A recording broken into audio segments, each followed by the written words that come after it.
friends, welcome to Baksha Bhojanam channel. நம்ம இன்னைக்கு இந்த சம்மர் சீசனுக்கு ஏத்த மாதிரி ஒரு லெமன் அண்ட் மின்ட் கூலர் எப்படி பண்றதுன்னு பார்க்கலாம். அதுக்கு நான் ஒரு 3 டேபிள் ஸ்பூன் சர்க்கரை எடுத்து வச்சிருக்கேன். இதுல இருந்து லெமனை ஸ்குவீஸ் பண்ணிக்க போறோம். எப்பயுமே சர்க்கரை மேல லெமன் புழிஞ்சிட்டேன்னா அதோட பிட்டர்னஸ் உங்களுக்கு அவ்வளவா தெரியாது. நான் இன்னைக்கு 2 லெமன் எடுத்துருக்கேன். 2 லெமன்ல இருந்து ஜூஸ் எடுத்துட்டாச்சு. இப்போ இந்த கூலருக்கு தேவையான புதினாவை ரெடி பண்ணிக்கலாம். புதினால நம்ம இலை பார்ட்டை மட்டுமே யூஸ் பண்ணிக்க போறோம், ஸ்டெம் பார்ட்டை யூஸ் பண்ணிக்க போறது இல்லை. இப்போ ஒரு புதினா ஸ்டெம் எடுத்துட்டு அதை பேக்வேர்ட் ஸ்ட்ரோக்ல புல் பண்ணேன்னா இலையை ஈஸியா ஆஞ்சுடலாம். இந்த மாதிரி ஆஞ்ச புதினாவை ரெடி பண்ணி வச்சுக்கோங்க.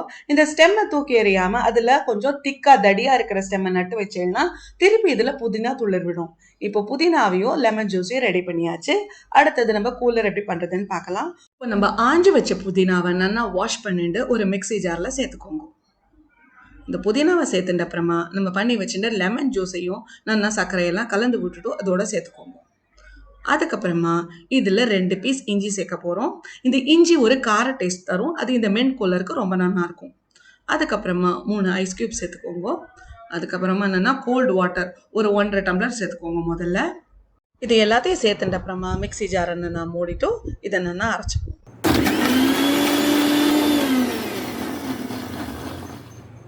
இதை அரைச்சப்புறமா இந்த ஜூஸ் எடுத்து ஒரு ஸ்ட்ரெயினர்ல நல்லா வடிகட்டுங்க.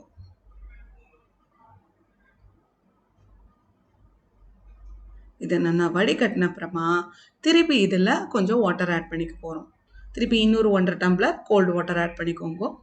ஆட் பண்ணிட்டு இதை நல்லா மிக்ஸ் பண்ணிட்டு இதை டேஸ்ட் பாருங்க. ஒருவேளை சர்க்கரை கொஞ்சம் தேவையாக இருந்ததுன்னா இன்னும் கொஞ்சம் இதோட சர்க்கரை ஆட் பண்ணிக்கோங்க. சர்க்கரையை ஆட் பண்ண அப்புறமா அது நல்லா டிசால்வ் ஆகிற வரைக்கும் இந்த கூலர் என்னன்னா கலந்து விடுங்க. இதை நல்லா கலந்து விட்ட அப்புறமா நம்ம மின்ட் கூலர் நமக்கு தயாராகிடுது. இப்போ இதை எப்படி சர்வ் பண்ணுறதுன்னு பார்க்கலாம். ஒரு டால் கிளாஸ் எடுத்துக்கோங்க. அதில் கொஞ்சம் ஐஸ் கியூப்ஸ் ஆட் பண்ணிட்டு 2 லெமன் ஸ்லைஸ் போட்டுட்டு இந்த மின்ட் கூலரை சர்வ் பண்ணுங்க. இது சர்வ் பண்ணுற நேரம் கூட இருக்காது, உடனே காலி ஆகிடும். அவ்வளோ டேஸ்ட்டாக இருக்கும். ட்ரை பண்ணி பாருங்க. பக்ஷ போஜனம் சேனலுக்கு சப்ஸ்கிரைப் பண்ணுங்க. Thank you very much.